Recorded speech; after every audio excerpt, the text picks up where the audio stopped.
जामिया पर दिल्ली पुलिस की जो बर्बर कार्रवाई हुई कि जिस समय ये शिक्षक इन विद्यार्थियों के खिलाफ कार्रवाई कर रहे हैं उस समय हमारे बाकी साथी शिक्षक क्या कर रहे हैं। कैसे देखते हैं सर जिस प्रकार से 17 बच्चों को सस्पेंड कर दिया गया है। देखिए जामिया 17 जो एक छोटा सा मंच के तौर पर इन विद्यार्थियों के पक्ष में और इन कार्रवाइयों के प्रतिरोध में यह जो प्रदर्शन है मैं व्यक्तिगत तौर पर और अपने छोटे से संगठन CTF की तरफ से उसके प्रति समर्थन व्यक्त करता हूं, उसके प्रति सॉलिडेरिटी एक्सप्रेस करता हूं। इस एक्शन को मेरे हिसाब से थोड़ा ब्रॉडर कॉन्टेक्स्ट में देखना चाहिए, क्योंकि अगर आप ध्यान से देखें तो आप पाएंगे कि ये घटना क्या है।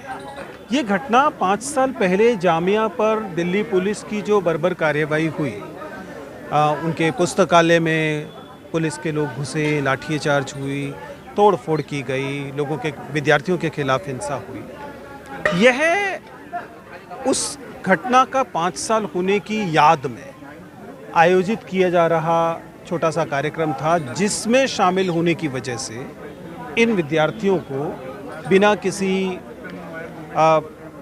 भी किस्म की जांच के सस्पेंड कर देने की कार्रवाई हुई है। तो इफेक्टिवली ये विद्यार्थी क्या कर रहे हैं? सस्पेंड तो बाद में किया गया है, पहले दिल्ली पुलिस के द्वारा अहले सुबह उठाया गया है। ये पूरा का पूरे एक्शन को अगर आप देखेंगे तो आपको समझ में आएगा कि विद्यार्थियों को देर रात में जल्दी सुबह बिना कहीं बताए हुए ले जाया जाना, यानी कि जिन्हें आप नॉर्मल प्रोसेस ऑफ लॉ कहते हैं और एक बेसिक सिविलिटी कहते हैं, उसका पालन नहीं किया है। लेकिन इस बात को समझिए कि विद्यार्थी कर क्या रहे हैं। विद्यार्थी अपनी एक राय व्यक्त कर रहे हैं, एक प्रतिरोध कर रहे हैं, और आप उसे इस डिसेंट को, इस असहमति को आप अपराधी घोषित कर रहे हैं। यू आर क्रिमिनलाइजिंग द डिसेंट, और ये एक डरावनी बात है, क्योंकि ऐसे में आप विद्यार्थियों को, जो कि इनमें से कई फर्स्ट ईयर के स्टूडेंट्स हैं, आप उन्हें अपराधी घोषित कर रहे हैं एक ऐसा काम करने के लिए जो कि विश्वविद्यालय का काम था। विद्यार्थी बता रहे हैं वहां जामिया ने ऑफिशियल स्टेटमेंट जारी किया, कह रहे हैं कि ये प्रदर्शनकारी जामिया में तोड़फोड़ कर रहे थे, जामिया की प्रॉपर्टी को नुकसान पहुंचा रहे थे। मैंने उन विद्यार्थियों से बात की है, मैंने उन विद्यार्थियों को मिले हुए पत्रों को भी देखा है, और मुझे यकीन है कि जामिया के प्राधिकारियों को भी इसकी वास्तविकताएं पता है। ये कोई बहुत दबी छुपी बात नहीं है कि इन विद्यार्थियों को दरअसल इनका उदाहरण बनाया जा रहा है। They are making examples out of that, ताकि अन्य विद्यार्थियों को संदेश मिले कि आपको हर मामले में चुप रहना है। आप जामिया और JNU के छात्रों को लगातार टारगेट किया जा रहा है क्योंकि वो सरकार की आलोचना करते हैं, सवाल करते हैं। देखिए, ये विश्वविद्यालयों का काम है। यदि किसी को जरा सी भी गलतफहमी है कि लोकतंत्र में विश्वविद्यालयों का काम केवल दिए गए सिलेबस को पूरा करना है, तो फिर वे विश्वविद्यालय के विचार से असहमत हैं। उनको विश्वविद्यालय के विचार की कोई जानकारी नहीं। विश्वविद्यालय अनिवार्यतः एक ऐसी जगह है जहां ओपन डेलिब्रेशंस होंगे, जहां सहमति होगी, असहमति होगी, और अगर ऐसा नहीं कर पा रहा है कोई विश्वविद्यालय तो गलत है। और आपका कहना एकदम सही है। ये उन प्रमुख विश्वविद्यालयों को, JNU को ले लीजिए, जामिया को ले लीजिए, कुछ हद तक दिल्ली विश्वविद्यालय को ले लीजिए, इन जगहों को दुष्प्रचारित इस प्रकार करना कि मानो ये कोई अराजकता के स्थल है, इनको दुष्प्रचारित इस प्रकार करना मानो इस पर लगने वाला सार्वजनिक व्यय कोई गलत जगह पर लगाया जा रहा पैसा है।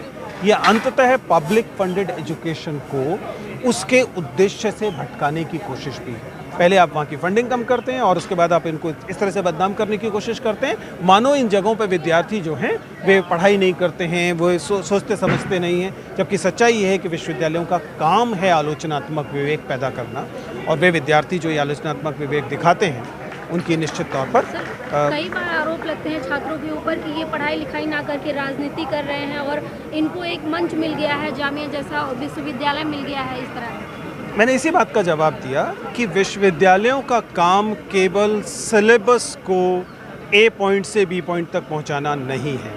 विश्वविद्यालयों का काम आलोचनात्मक विवेक पैदा करना है, और ये विद्यार्थी जब ये गतिविधियां करते हैं, जिन गतिविधियों को आप राजनीति कह रहे हैं, वे इस समाज की और इस देश की, उन देश के द्वारा उनको सौंपा गया काम ही कर रहे होते हैं। और इसलिए मुझे नहीं लगता कि इस बात पर हमें शर्मिंदा होने की ज़रूरत है।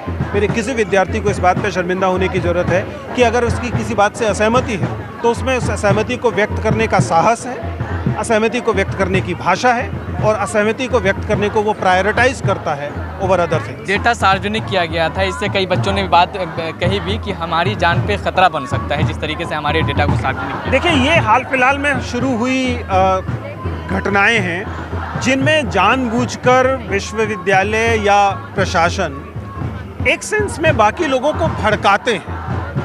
आप जब किसी व्यक्ति का नाम, पता, तस्वीर सार्वजनिक करते हैं तो आप एक मायने में संदेश दे रहे हैं बहुत सारे अराजक लोगों को, आपराधिक लोगों को, कि आप इन विद्यार्थियों को या इन लोगों के खिलाफ निजी तौर पर कार्रवाई करें, जो कि दरअसल हिंसा है।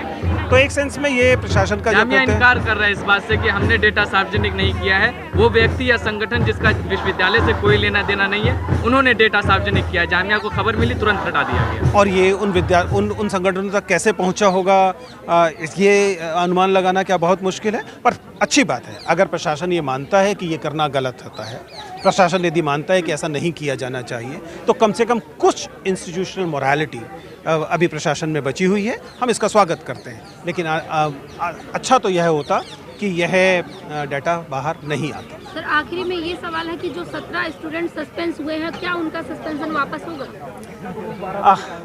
देखिए, ये विद्यार्थी, मुझे नहीं लगता कि किसी भी किस्म के इवन विश्वविद्यालय तकनीकी तौर पर जो अनुशासनात्मक कार्यवाही होती है, अगर हम विश्वविद्यालय के आरोपों को सही भी मान लेते तो भी तब भी ये कोई ऐसा कदाचार है जिसके लिए विश्वविद्यालय के इन विद्यार्थियों को उनकी पढ़ाई से वंचित किया जाए, उनके क्लासरूम से वंचित किया जाए, उनकी परीक्षाओं से वंचित किया जाए। मुझे ऐसी कोई वजह नहीं दिखाई देती।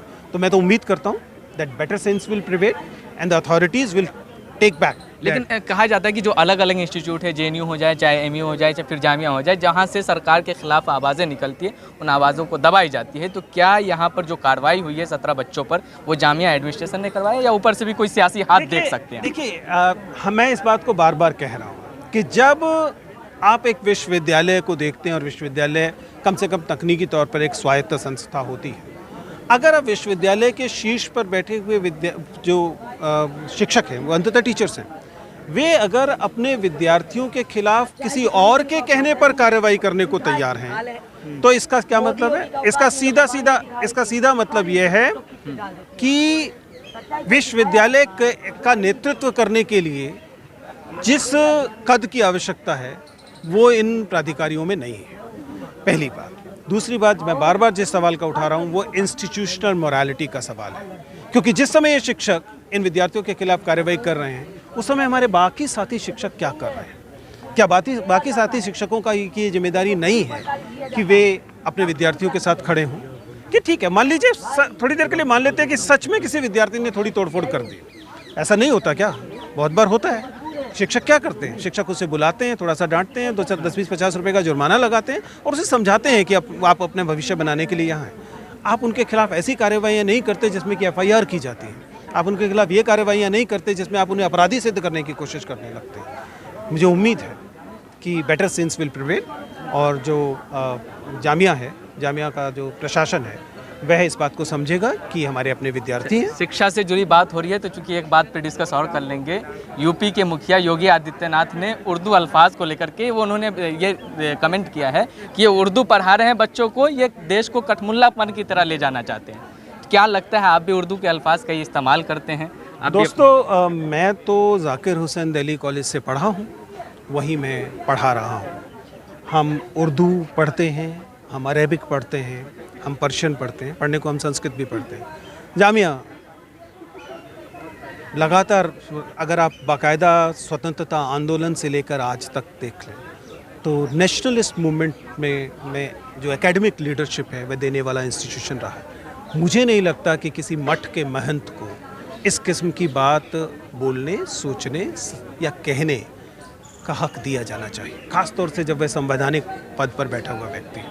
आप किसी भाषा को लेकर या किसी धर्म को लेकर लगातार अपमानजनक शब्दावली का इस्तेमाल करें तो यह कई बार बहुत अन्य लोगों को भड़काने जैसा काम है और मुझे ख्याल से इसकी निंदा की जानी चाहिए, इसकी आलोचना की जानी चाहिए। तो ये भी सवाल उठता है ना कि जब कोई प्रदेश का मुखिया इस तरीके के अल्फाज इस्तेमाल करेंगे तो फिर समाज पे क्या असर पड़ेगा? वही मैंने कह रहा हूँ कि संवैधानिक पद है। अगर आप मान लीजिए इस किस्म की विषैली बात सोचते भी हैं मन में तो रखिए अपन में, कम से कम संवैधानिक पद पर रहते हुए तो आपको ऐसा नहीं करना चाहिए।